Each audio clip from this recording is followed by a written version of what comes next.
4வது அத்தியாயம் ஞான யோகம். அவதாரிகை. 3வது அத்தியாயத்தில் பிரகிருதியுடன் சேர்ந்தவனாயும் மோட்சத்தில் விருப்பமுள்ளவனாயும் இருப்பவனுக்கு அது தருணம் ஞான யோகத்தில் அதிகாரம் இல்லை, ஆகையினால் கர்மயோகமே செய்ய தகுந்தது என்றும், ஞான யோகத்தில் அதிகாரம் உள்ளவனுக்கும் தான் கர்த்தாவல்ல என்கிற அனுசந்தானத்துடன் செய்கிற கர்ம யோகமே மிகவும் சிறந்ததென்றும் காரணத்துடன் சொல்லப்பட்டது.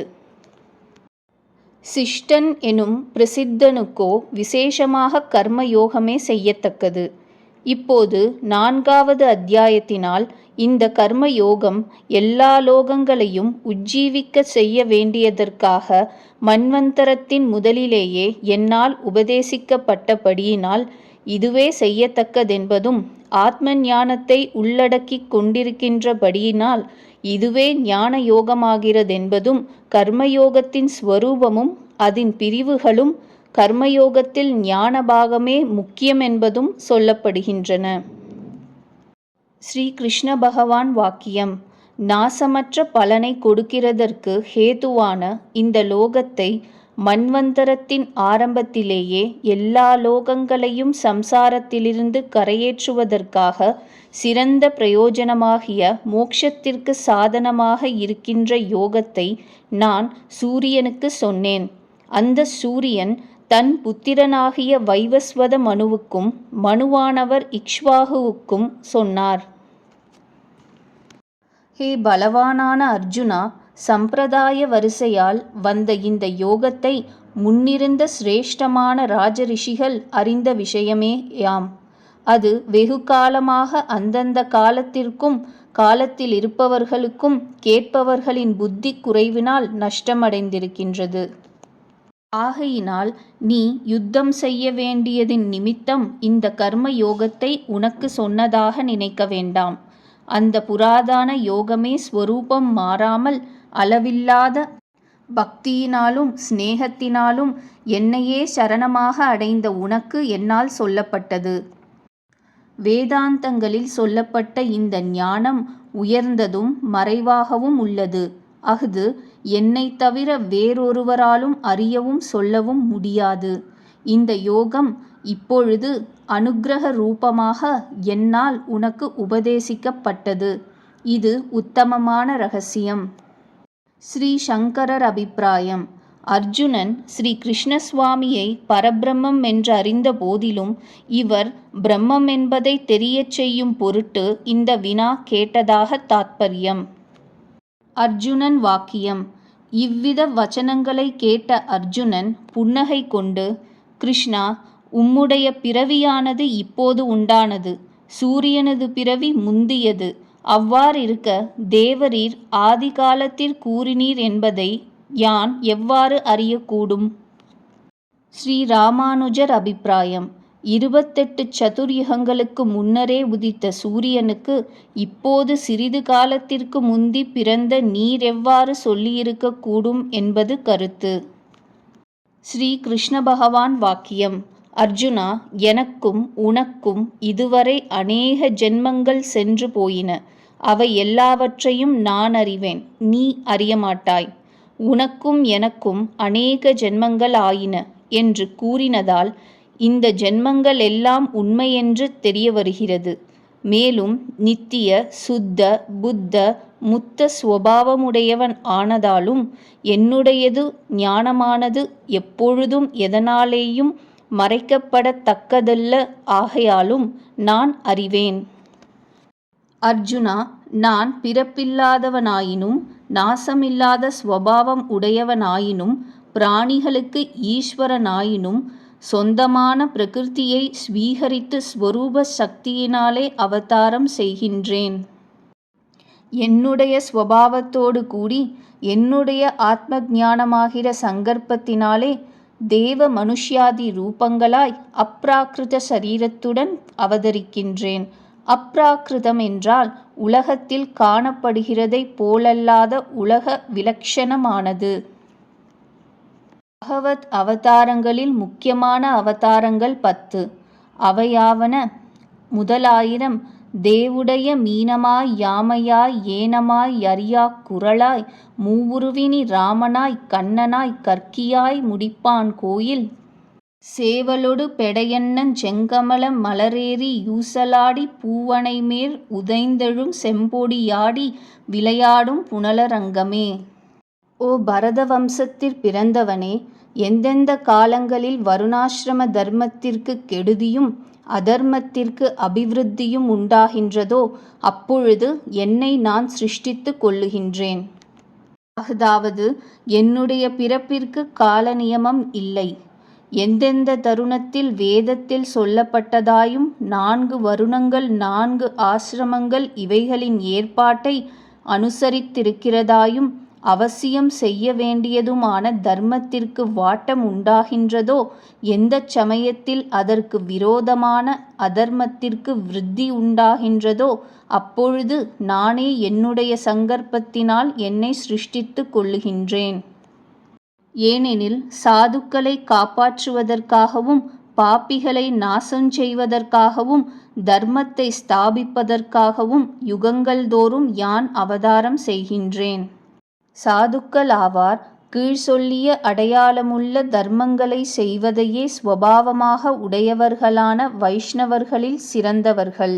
என்னை ஆசிரயிப்பதில் பிரவர்த்தித்தவர்களாய் என்னுடைய பெயர் கர்மங்கள் ஸ்வரூபங்கள் இவைகள் வாக்குக்கும் மனதிற்கும் எட்டாதபடியினால் என்னை பாராவிடில் தங்கள் ஆத்மாவை தரிப்பது விருத்தி செய்வது முதலியவற்றை அடையாதவர்களாய் ஒரு க்ஷண காலத்தையும் 1000 கற்ப காலத்திற்கு சரியாக நினைத்து கொண்டவர்களாய் சிதறிப்போன எல்லா அவயங்களும் உடையவர்களாய் விடுவார்கள்.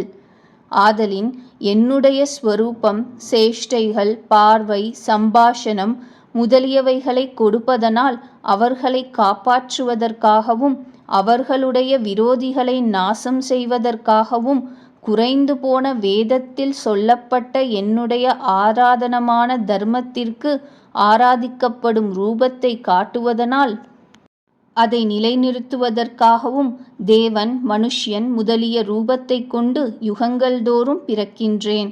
ஓ அர்ஜுனா, திவ்யமான எனது அவதாரத்தையும் செய்கையையும் எவன் இவ்விதம் உண்மையாய் அறிகின்றானோ அவன் தேகத்தை விட்டு மீண்டும் பிறப்பை அடைதல் இல்லை.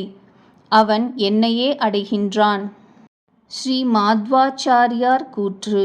இவ்வாறு என்னுடைய அவதார மகிமை சரித்திர மகிமை இவைகளின் தத்துவத்தை அறிந்து அதனால் முக்தியடைய தகுந்த ஜீவன் எவனோ அத்தகைய ஜீவன் முக்தியடையும் விஷயத்தை நிரூபித்து காட்ட இந்த 9வது ஸ்லோகம் உண்டானதாக அறியத்தக்கது.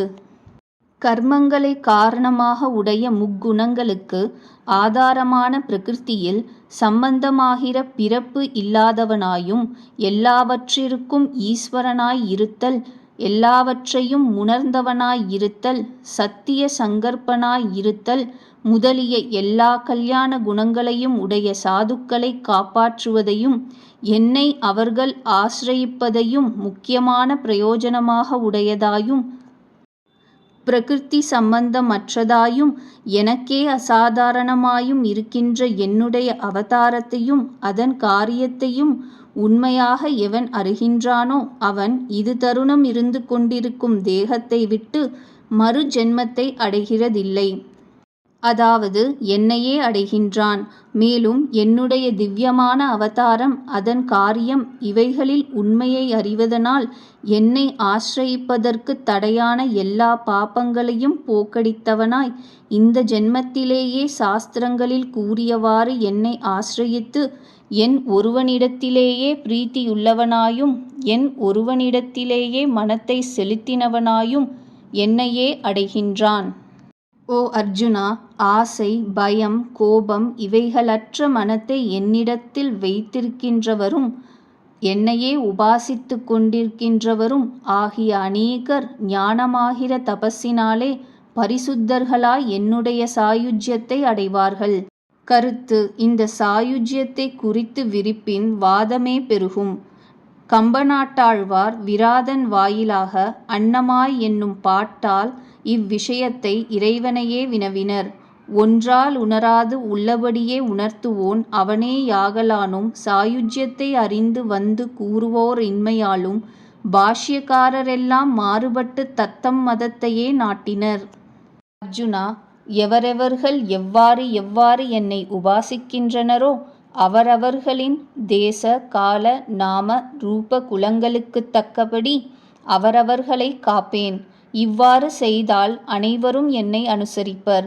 அவர்களுக்கு அவர்களது விருப்பத்தை அனுசரித்து யானே பலன் கொடுக்கின்றேன்.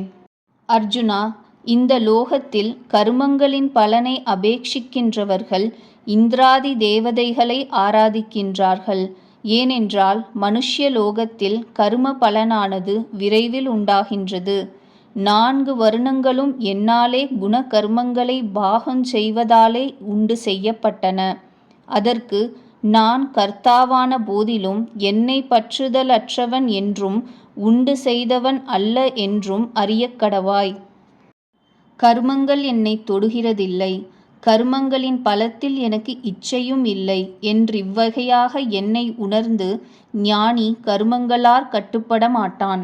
ஜீவன் போல பலாபேட்சையாலே நான் கர்மங்களைச் செய்யாமையாற் கர்மங்களாவது பலனாவது என்னை கட்டுதலில்லை. அந்தந்த பிராணியின் பிராச்சீன கர்மத்தை அனுசரித்து சிருஷ்டித்தலால் பல விசித்திர சிருஷ்டி செய்த பக்ஷபாத தோஷம் என்னை அடைதலில்லை. இவ்வாறென்னை அறிந்தவனுக்கே பந்தமில்லாத பொழுது எனக்கு பந்தமேது? ஸ்ரீ சங்கரர் அபிப்பிராயம். அகங்காரமாவது பலாபேட்சையாவது பகவானுக்கில்லாமையால் கர்மபலன் அவனை சார்தலில்லை. தானே பிரம்மம் என்பதையும் ஒரு கர்மத்திற்கும் தான் கர்த்தா அல்ல என்பதையும் உணர்ந்து அகங்கார மமக்கார ஆசை முதலியன இல்லாமல் இருக்கின்றவனையும் கர்மங்கள் கட்டுப்படுத்தலில்லை. இவ்விதம் அறிந்து முன்னோர்களான மோக்ஷ இச்சை உள்ளவர்களினாலேயும் கூட கர்மம் செய்யப்பட்டது. ஆகையினால் முன்னோர்களாலே செய்யப்பட்டதும் நீடித்து நடந்து வந்ததுமான கர்மத்தையே நீ செய். மோக்ஷத்தில் விருப்பத்தை உடையவர்களான ஜனகாதிகளும் கர்மம் செய்தார்கள். ஆகலின் தொன்று தொட்டு வந்த பெரியோர்களால் செய்யப்பட்டதும் நீடூழி காலமாக வந்ததுமான கர்மத்தையே நீ செய்.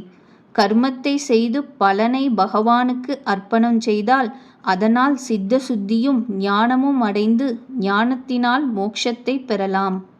அர்ஜுனா, கர்மம் எப்படிப்பட்டது, அகர்மம் எத்தகையது என்னும் இந்த விஷயத்தில் பண்டிதர்களும் கூட மோகிக்கின்றார்கள். எதை உணர்ந்து அல்லது அனுஷ்டித்து சம்சார பந்தமாகிய பாபத்தினின்றும் நீங்குவாயோ அந்த கர்மங்களை உனக்கு சொல்லுகின்றேன். கர்மத்தினுடைய ஸ்வரூபமானது அறிந்து கொள்ளப்பட வேண்டியது. விகர்மத்தினுடைய ஸ்வரூபமும் அறிந்து கொள்ளப்பட வேண்டியது. அகர்மத்தின் ஸ்வரூபமும் அறிந்து கொள்ளப்பட வேண்டியது. ஏனென்றால் கர்மம், விகர்மம், அகர்மம் என்பனவற்றின் ஸ்வரூபத்தின் உண்மை தெரிந்து கொள்வதற்கு கடினமானது. கர்மத்தில் கர்ம அபாவத்தை எவன் அறிகின்றானோ, கர்ம அபாவத்தில் கர்மத்தை எவன் தெரிந்து கொள்ளுகின்றானோ, மனிதர்களில் அவனே புத்திமான், அவனே யோகி, அவனே எல்லா கர்மங்களும் செய்து முடித்தவன்.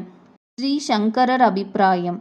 ஆத்மாவுக்கு செய்வதும் செய்யாமல் இருப்பதுமாகிய கர்மா அகர்மங்கள் இரண்டும் இல்லையாதலால் தேகம், மனம், இந்திரியங்கள் இவைகளின் வியாபாரம் அல்லது செய்கை கர்மம் என்றும், தேகாதிகளால் எந்தெந்த செய்கை அல்லது வியாபாரம் செய்யப்படுவதில்லையோ அந்த செய்யாமை அகர்மம் என்று சொல்லப்படும். அவிவேகிகள் கர்மா கர்மங்களை ஆத்மாவிடத்தில் ஆரோபித்து அகங்கார மமகாரங்களினால் நான் செய்கின்றேன், நான் செய்யாமல் இருக்கின்றேன் என்று விவகரிக்கின்றனர். ஆதலால் ஆத்மா கர்மம் செய்வது போல் காணப்பட்டாலும் கர்மம் செய்வது தேகாதிகள் என்றும் ஆத்மா கர்மம் செய்வதில்லை என்றும் எவன் அறிகின்றானோ அவன் கர்மத்தில் அகர்மத்தை பார்க்கின்றான். அது எவ்வாறெனில், நதியில் ஓடத்தின் மூலமாக வேகமாய்ச் செல்பவன் அந்நதிக்கரையோரத்திலுள்ள மரங்கள் வேகமாய்ச் செல்வன போல அவனுக்கு புலப்படுகின்றன. வேகமாய் போகிறதாகிய செய்கையற்ற மரங்களிற் செய்கையை பார்க்கின்றான். அவ்வாறு தேகாதிகளில் செய்யும் கர்மத்தை ஆத்மா செய்வதாக பார்க்கின்றான். மரங்களில் கருமம் இல்லாமை போல ஆத்மாவிலும் கருமம் இல்லை என்று பார்க்கின்றவன் கருமத்தில் அகர்மத்தை பார்க்கின்றான். செய்யாமலிருத்தல் அகங்காரத்தின் குணமாயிருக்க அதை தான் செய்யவில்லை என்று மூடன் வியவகரிக்கின்றான். எங்கனமெனின் நான் அதை செய்யாமலே சுகியாயிருக்கின்றேன் என்கின்றான். அந்தச் செய்யாமையாகிய அகர்மத்தில் நான் அதை செய்யாமையாலே சுகியாயிருக்கின்றேன் எனும் அகங்காரத்தின் கருமம் இருக்கின்றதால் செய்யாமையும் கூட கருமம் அடங்கியிருக்கின்றதென்று விவேகிகள் அறிகின்றன. ஸ்ரீ ராமானுஜர் அபிப்பிராயம். நிவர்த்தி கர்மத்தில் ஞானம் சேர்ந்திருக்கின்றது. 2வது அத்தியாயத்தில் 42வது ஸ்லோகத்தில் கூறியது போல ஞானிக்கு மோட்சம் தவிர வேறு கோரிக்கை கிடையாது. பகவானை அறிந்து கொண்டவனன்றோ கர்மத்தை செய்வான். ஆகையால் கர்மத்தில் ஞானம் இருக்கின்றது. ஞானமுள்ளவன் கர்மத்தை செய்வன். ஆகையால் ஞானத்தில் கர்மம் இருக்கின்றது. இவ்வாறு அறிபவன் புத்திமான். எவனுடைய சகல கர்மங்களும் ஆசை சங்கற்பம் என்பன அற்றிருக்குமோ ஞானமாகிய அக்னியால் எரிக்கப்பட்ட கருமத்தையுடைய அவனை ஞானிகள் விவேகியாகச் சொல்லுகின்றனர். கருமத்தில் அபிமானம் பலனில் ஆசை என்பனவற்றை விட்டு எப்பொழுதும் நித்திய திருப்தியுள்ளவனாயும் ஒருவரையும் ஆசிரயிக்காமலும் இருக்கின்றவன் கருமத்தில் பிரவர்த்தித்திருந்த போதிலும் அவன் ஒரு கருமத்தையும் செய்யவே இல்லை. ஆசையில்லாமலும் மனம் இந்திரியங்கள் என்பனவற்றை அடக்கியும் சகல சம்பாத்தியத்தை விட்டும் சரீரம் நிலைத்திருப்பதற்கான கருமத்தை மாத்திரம் செய்கின்றவன் பாபத்தை அடைவதில்லை. அர்ஜுனா, இச்சை வைக்காமல் கிடைத்த லாபத்தினால் திருப்தி அடைந்தவனாகவும் சீதோஷ்ண சுக துக்காதிகளில் விருப்பு வெறுப்பு அற்றவனாகவும் மாச்சரியமில்லாதவனாகவும் ஆகாரங்கள் அனிச்சையா பிராரப்த நிவர்த்திக்கு வேண்டியவை கிடைப்பினும் கிட்டாவிடினும் உவப்பாவது துக்கமாவது இல்லாமல் சமமாயும் இருக்கின்றவன் கருமங்களை செய்த போதிலும் கரும பந்தத்தை அடைகிறதில்லை.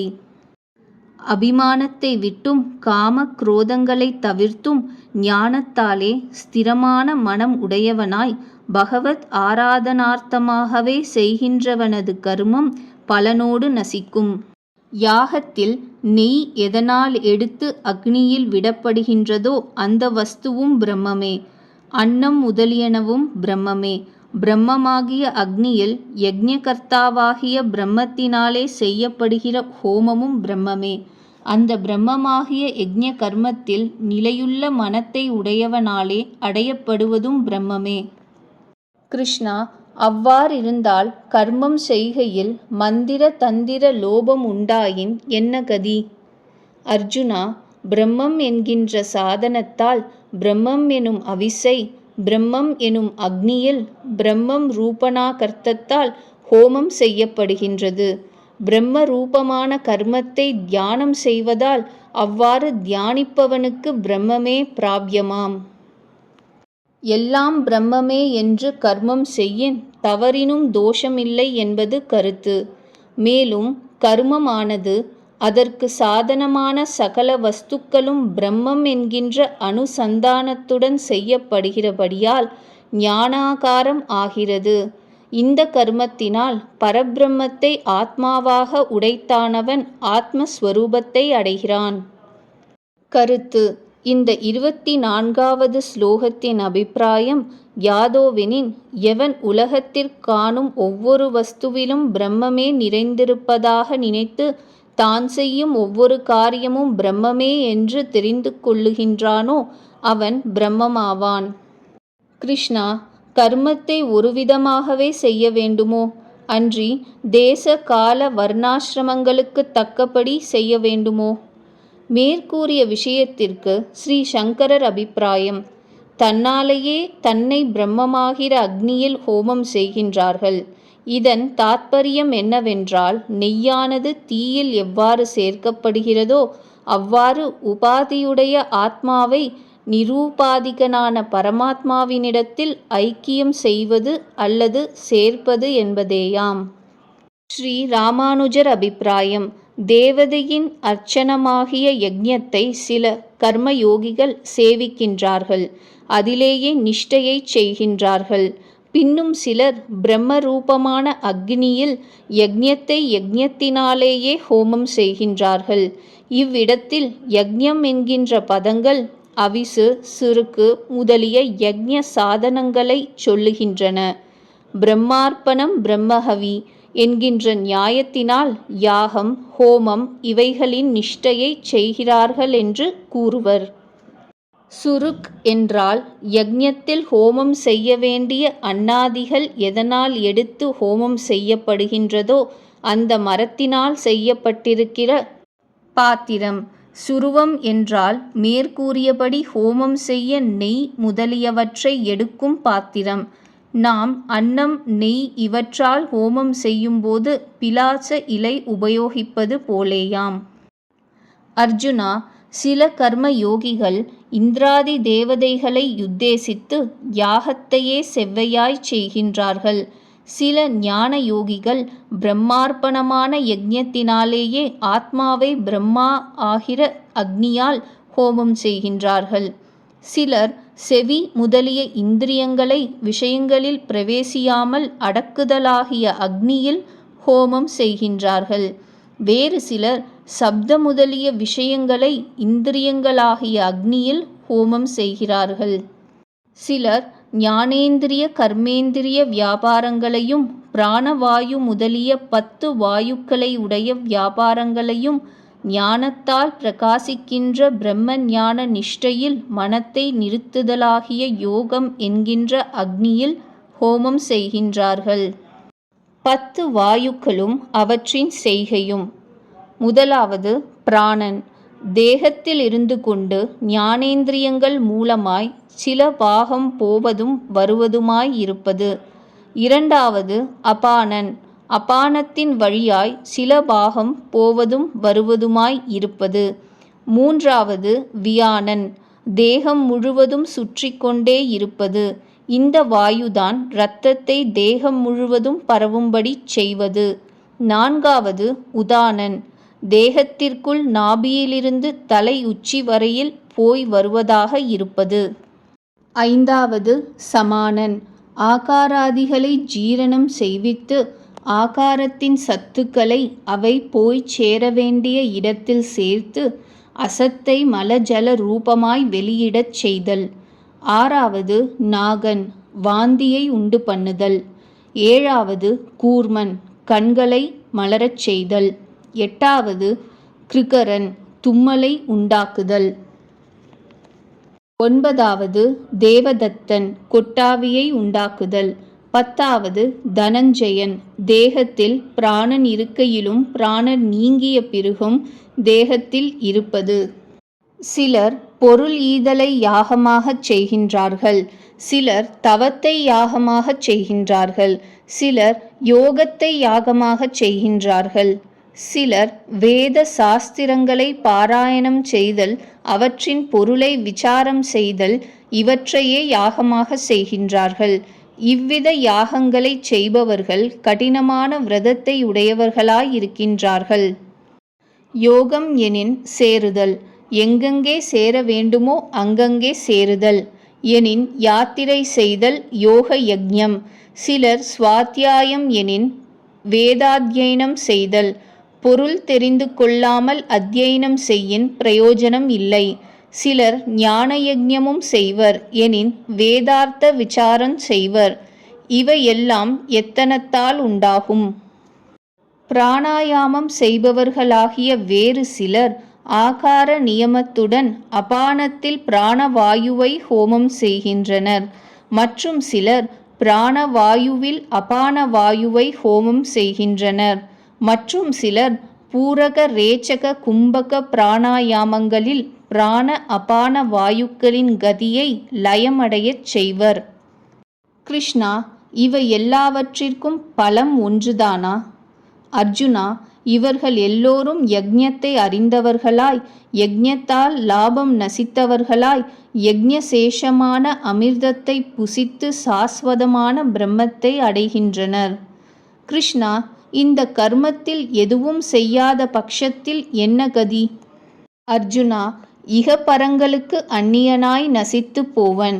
இவ்வகைப்பட்ட யஜ்ஞம் செய்யாதவருக்கு தர்மார்த்த காமங்களே இல்லை. இனி மோட்சம் எப்படி வரும்? மேலும் குரு மகாராஜன் வம்சத்தில் ஜன்மித்த நீ அவ்வாறு கெட்டுப்போகாதே. குறிப்பு: பூரகம் என்றால் மூக்கினால் சுவாசத்தை உள்ளுக்கிழுப்பது. கும்பகம் என்றால் மூக்கினால் உள்ளுக்கிழுத்த சுவாசத்தை உள்ளேயே நிறுத்துவது. ரேச்சகம் என்றால் நிறுத்தப்பட்ட சுவாசத்தில் ஸ்வற்ப பாகம் வெளியில் விடுவது.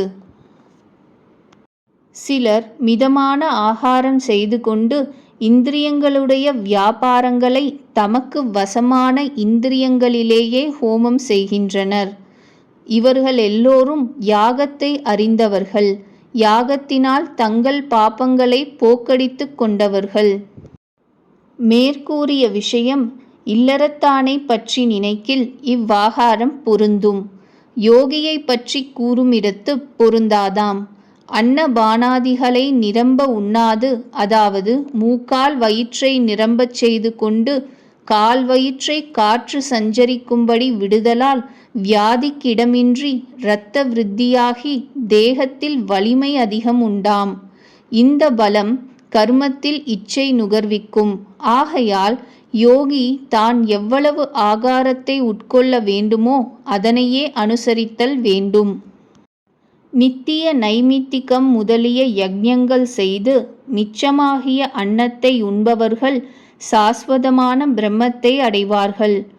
ஓ குருவம்ச சிரேஷ்டா, யாகம் செய்யாதவனுக்கு இந்த லோகம் கிடையாது. வேறு புண்ணியலோக பிராப்தியும் இல்லை. இப்படிப்பட்ட அநேக விதங்களான யாகங்கள் வேதத்தின் முகத்தில் விவரித்து சொல்லப்பட்டிருக்கின்றன. அவ்வெல்லா யாகங்களும் கர்மத்தால் உண்டானவையாக அறி. இவ்விதம் அறிந்து கர்ம பந்தத்தினின்றும் விடப்படுவாய். ஸ்ரீ சங்கரர் அபிப்பிராயம்: யாகம் முதலிய கர்மங்கள் ஆத்மாவைச் சேர்ந்ததல்ல. மனோ வாக்கு காரியங்களின் செய்கை என்றறிந்து ஆத்ம ஞான நிஷ்டையில் இருந்தால் கர்மம் தொடராது.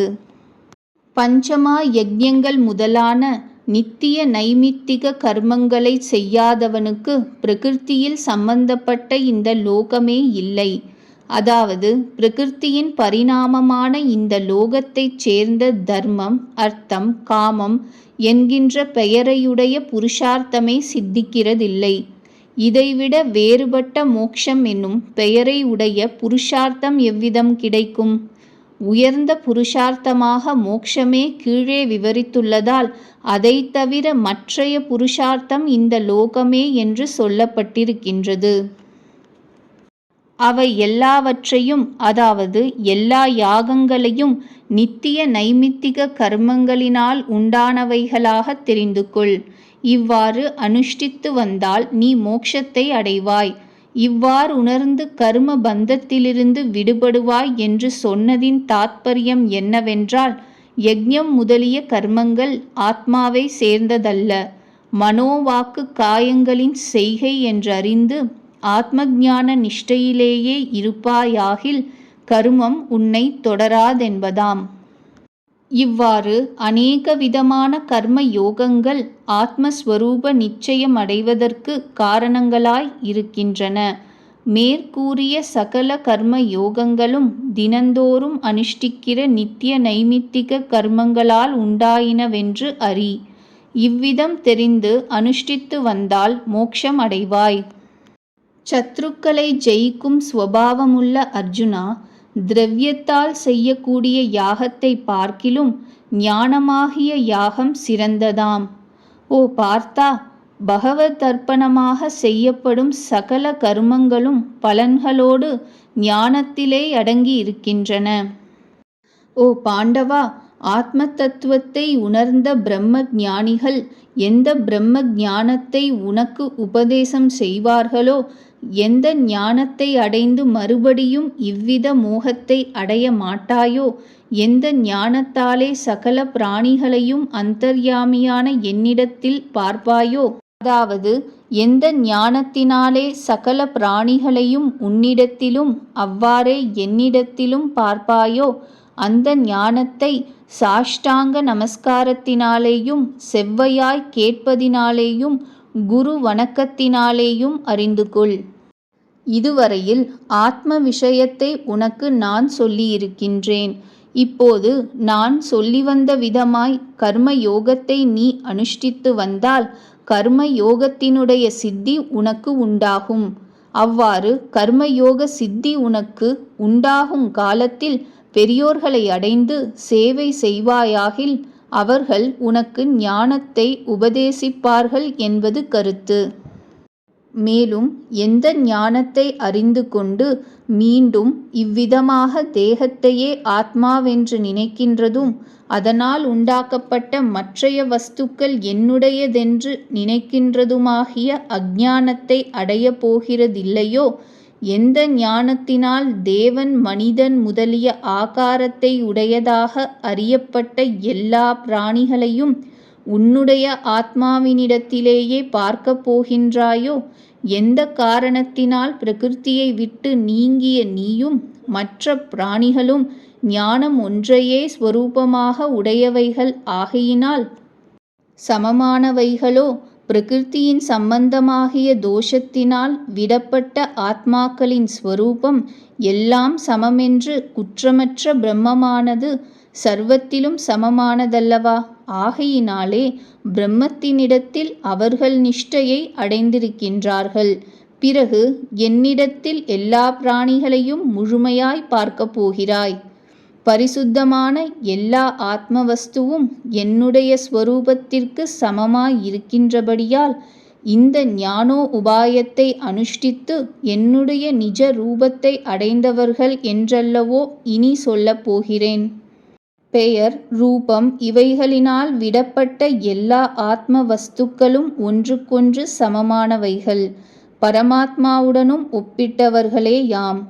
பாவிகளின் நீ மகாபாவியாய் இருப்பினும் உனது சமஸ்த பாவங்களையும் இந்த ஞானமாகிய தெப்பத்தால் கடக்க வல்லவனாவாய்.